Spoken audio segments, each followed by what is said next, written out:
السلام علیکم ورحمۃ اللہ وبرکاتہ۔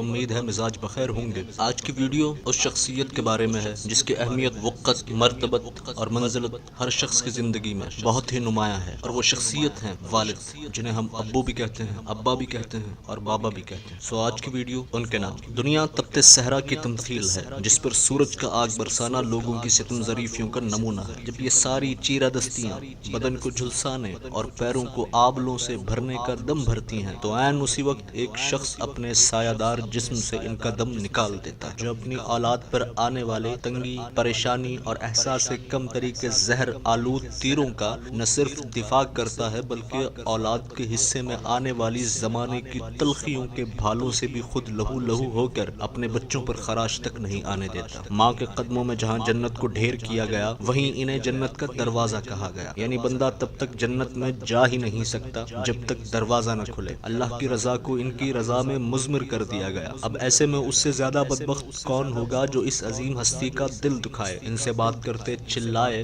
اور بوڑھا ہو جانے پر انہیں پرانی چیز کی طرح گھر کے کسی کونے میں مرنے کے لیے اکیلا چھوڑ دے، جہاں انہیں روٹی تو دی جائے لیکن وقت نہ دیا جائے، تاکہ تنہائی کی اذیت بچا کچا دم بھی نکال باہر کرے۔ میں اس معاشرے کا فرد ہوں جہاں باپ وہ بیساکھی ہے جس کے سہارے اولاد زندگی بسر کرتی ہے۔ یہاں بچے کی پیدائش ہونے سے لے کر اس کے بچے ہو جانے تک کا کرتا دھرتا یہی مشفق انسان ہوتا ہے جسے ہم باپ کہتے ہیں۔ تو پھر ان کی عظمت کو پل پل سلام کیوں نہ کیا جائے کہ جب میں پیدا ہوا جن ہاتھوں نے مجھے سب سے پہلے اٹھایا وہ میرے ابو کے تھے۔ کھانے لگا تو پہلا لقمہ انہی کے خون پسینے کی کمائی کا تھا۔ چلنا سیکھا تو انہی کی انگلی پکڑ پکڑ کر، اور جب جب گرا انہوں نے جھٹ سے اٹھایا، جبکہ صرف چلنا سیکھنے کے دوران ہی نہیں اٹھایا بلکہ جب جب جہاں جہاں اس بے مروت دنیا نے ٹھوکر ماری اور میں گرنے کے قریب ہوا تب تب انہی کے دستے شفقت نے میری طرف ہاتھ بڑھا کر مجھے کھڑا کیا۔ میری نرسری کی پینسل سے لے کر مڈل کے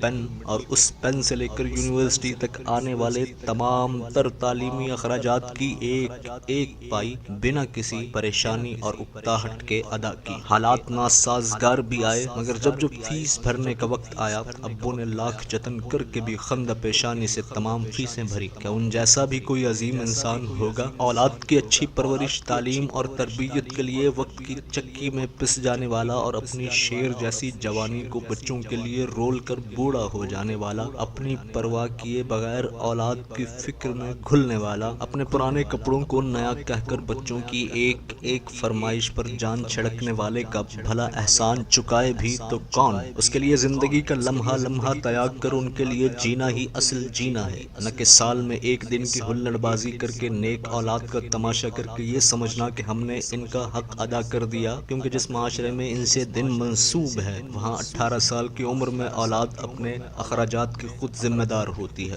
پھر وہ بدکاری کرے یا رہزنی، جبکہ والدین کے بوڑھے ہو جانے پر انہیں اولڈ ایج ہومز میں شفٹ کر دیا جاتا ہے۔ والدین بہت بڑی نعمت ہیں، اس کا ادراک شاید ان لوگوں کو اتنا نہ ہو جنہیں یہ نعمت حاصل ہے۔ اگر والدین کی قدر، وقت اور اہمیت پوچھنی ہے تو ذرا ان سے پوچھیں جن کے والد ہیں، جن کے والدہ نہیں۔ والدین کی عزت کریں تاکہ آپ کی دنیا اور عاقبت دونوں سنور سکے۔ ملتا ہوں انشاءاللہ اگلی ویڈیو میں، جبکہ آپ کی تجویز، مشوروں اور آراء کو بھی اہمیت دی جائے گی۔ اگر آپ چاہتے ہیں کہ کسی موضوع پر ویڈیو بنائی جائے تو ضرور تجویز کیجیے، انشاءاللہ اسے کسی نہ کسی ویڈیو میں ضرور پیش کیا جائے گا۔ اللہ ہمارا حامی و ناصر ہو۔